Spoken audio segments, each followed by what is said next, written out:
Today we're going to talk about the 4 top exercises that athletes need to do. Now, this is going to be all-encompassing, so you should be able to take any kind of athlete and benefit from these 4 exercises.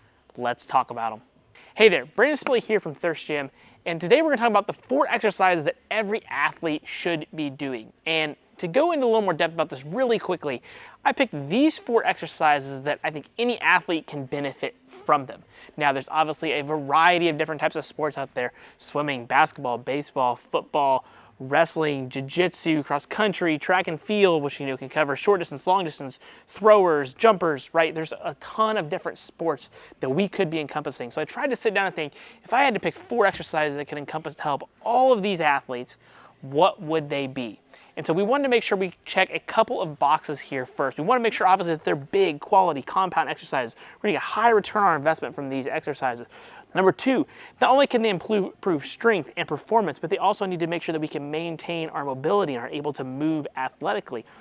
Number 3, I thought about, we have to make sure this can transfer to majority of sports almost directly in some shape or form. And we also want that technical coordination. So we want them to be challenging and force athletes to think about how are they going to move while they're doing these exercises, and that can challenge them as they go to do other sports. So these are the 4 exercises that I came up with that I think any athlete, if you're doing these exercises, you're going to be benefiting. It's going to help you be better at your sport.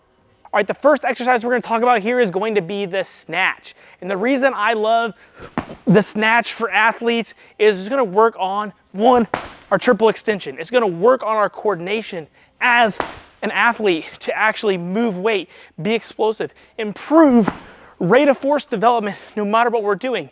But the other big benefit about the snatch is we're going to get the added shoulder mobility, right? We have to get overhead with that barbell. It's also going to make sure that if we want to catch it low, if we're actually doing a full snatch, we're going to be in that overhead squat position, which I'm clearly not good at. I need to warm up a little bit. But it's going to work our ankle mobility, improve our posterior chain strength, our quad strength if we haven't gone on to catch that. There's different variations that we can do. So we can do these from blocks to really work on that rate of force development. We can do them from the hang, high or low. There's lots of different options here. So this exercise, being explosive, being coordinated, improving mobility, just being overall more athletic, this exercise checks all those boxes. You can do these heavy, you can do these lighter, you can do them for speed, you can do them purely for strength. Lots of different ways you can program them. I'd make sure that this exercise is in your training program at some point. And if you happen to be struggling getting overhead or what have you, you can even start off with just doing high pulls and then going from there trying to get overhead. Now, you might be wondering, why did I pick the snatch over the clean? And again, the main reason I picked this is because getting that overhead position and improving that full body mobility in that particular exercise with the snatch, we're not going to get that as well from the clean, so that's why I leaned towards the snatch. If you're programming this can be anywhere from 2 to 6 sets, anywhere from 1 to like 3, 4, maybe even 5 repetitions. And again, as I mentioned, you could do those from different hang positions, from blocks. You could do a full snatch, you could do a power snatch, you could do different snatch-based complexes. There's lots of different ways you can just use this one exercise with a lot of different variations that can also help you get underneath the barbell, but then also help you absorb force, create force, be explosive, be powerful. It just checks every single box that I'm looking for. If I had to pick such a low number of exercises to improve athletes, this for sure is number 1 on my list. Exercise number 2 is going to be the good old-fashioned Bulgarian split squat. So foot's out in front, we're reaching back towards that pad, that bench, all the way down, coming back up, being as explosive as we possibly can, staying in a strong position as we're going down. Now, the reason I picked the Bulgarian split squat is twofold. 1, there's numerous ways you can load this exercise: dumbbells, kettlebells, front racks, sandbags, med balls, barbell, lots of different variations there in terms of how you want to load it. So that means you can really get super heavy if you're doing barbell-based variations. You could use it more as an accessory-based exercise with dumbbells or kettlebells, pushing the reps higher to build quality hypertrophy. But also, it's a single leg stance exercise. Majority of athletes are going to operate and be successful off of one leg. So we've got to train a unilateral exercise to help with that. That's going to help you run faster, jump higher, change direction better, do all those great athletic things. The reason I like the rear foot elevated though, on top of that, is with the added mobility in the front part of the hip. So as we're going down and we're doing that Bulgarian split squat, we're getting those hip flexors in a lengthened position while we're still developing those glutes, hamstrings, and quads. You're gonna feel every single time you do Bulgarian split squats, you're probably gonna get sore. And not that soreness is a great indicator of an exercise being good, but it lets you know that, hey, shit's working, right? Like things are actually getting targeted and being focused and being developed, and you're gonna find that in the Bulgarian split squat. I've had great success with this exercise, just like many other coaches have. And again, if I had to pick something from a single leg perspective, that's why the Bulgarian split squat is my go-to. All right, exercise number 3 is going to be the good old classic bench press. Now, know what you might be thinking, if we're trying to improve mobility and coordination, why wouldn't I pick like an overhead press or like a chin up or something like that? And quite honestly, I feel like the bench press just lets us add more weight. And it's obviously gonna develop our chest, shoulders, and triceps. For many athletes, that's incredibly important when you start thinking about football, throwing, wrestling. Anytime you have to like hit something or move anybody, it's just a good overall exercise, and it puts a lot of mass on the upper body. I would say that, I was teetering with the chin up, but I lean towards the bench press by just a hair. So if you pick the chin up, I'm not going to be mad at you for that. And I'm sure I'm going to hear flack. And I've given the bench press myself its own flack of why I don't think it's exactly a quote unquote great exercise for some athletes. But if I had to pick 4 exercises like I'm doing right here, and I can only train these 4 exercises to be a better athlete, I've got to pick something upper body wise. So I'm going to go with the bench press. So, with your bench press here, you're going to set your back, knuckles towards the ceiling, unrack that barbell, be explosive with that barbell regardless of what you're doing, and then rack it. The other nice thing about the bench press is we have lots of different things we can do with it, right? So we can use bands, we can use chains, we can use boards, we can have our feet up, we can do Larson presses, we can do Spotos. It's really easy to find a lot of variations with just this one exercise, with just using different accommodating resistance in different positions.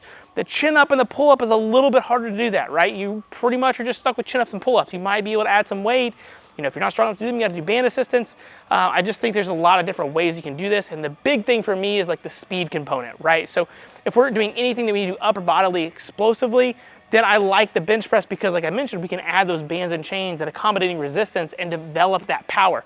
If somebody's got achy shoulders, generally we just have to use blocks or boards, and we can change that range of motion and still benefit from the exercise. Again, if you're going overhead with the pull up or chin up, that could be a potential issue that you have to work around. So again, I will say I've ate my own words on this exercise before, and I do think it's overrated for many athletes. They put too much stock in it too early.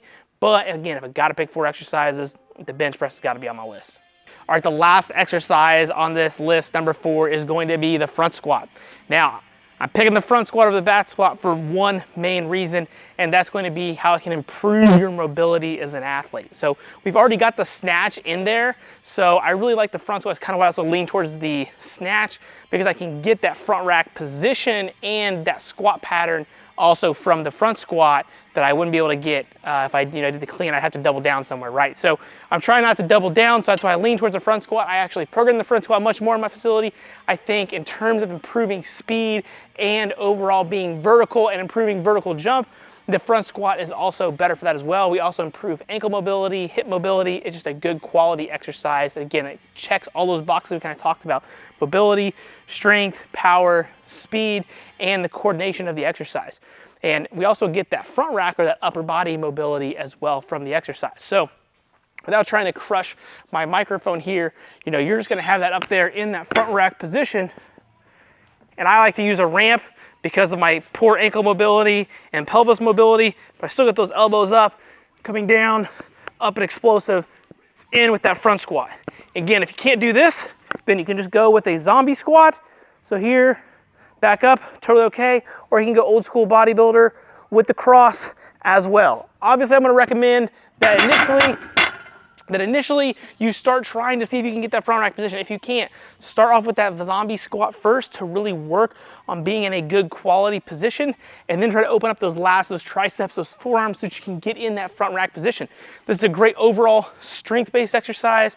So again, make sure you're hitting this heavy and hard, but also the nice thing is you can also do this for speed too. You can have some max weight on here and trying to be as explosive as possible.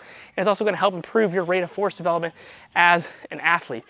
The final thing I'll add is that it's a good quality front rack position, right? So our upper back is gonna be nice and strong statically. Our abdominals are gonna be found. We're gonna have a strong midsection from going up and down with that load. So lots of benefit here from the front squat that I maybe think that we're not gonna get as much from the back squat.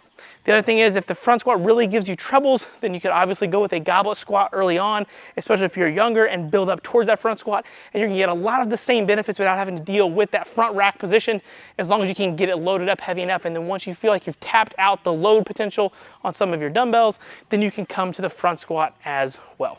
So there you have it. There are the 4 exercises that I think are the best if I had to only pick 4 exercises for any kind of athlete to do, and improving all those things that we talked about: power, speed, strength, technical coordination, mobility, movement patterns. These are the 4 exercises. They're going to check those for just about any kind of athlete that you can think of. Again, I'd like to hear if you have any recommendations of what you thought was maybe missing. I'd like to hear them in the comment section below. I kind of talked how really I was struggling with putting the chin up on this exercise. If I had one more spot, that's clearly where it would be in my opinion. But again, I'd like to hear your thoughts. If you happen to enjoy today's video, do me a favor, smash that like button, leave me a comment, let me know, share with a friend, hit that subscribe button. I would really appreciate it, and I'll see you at the next video.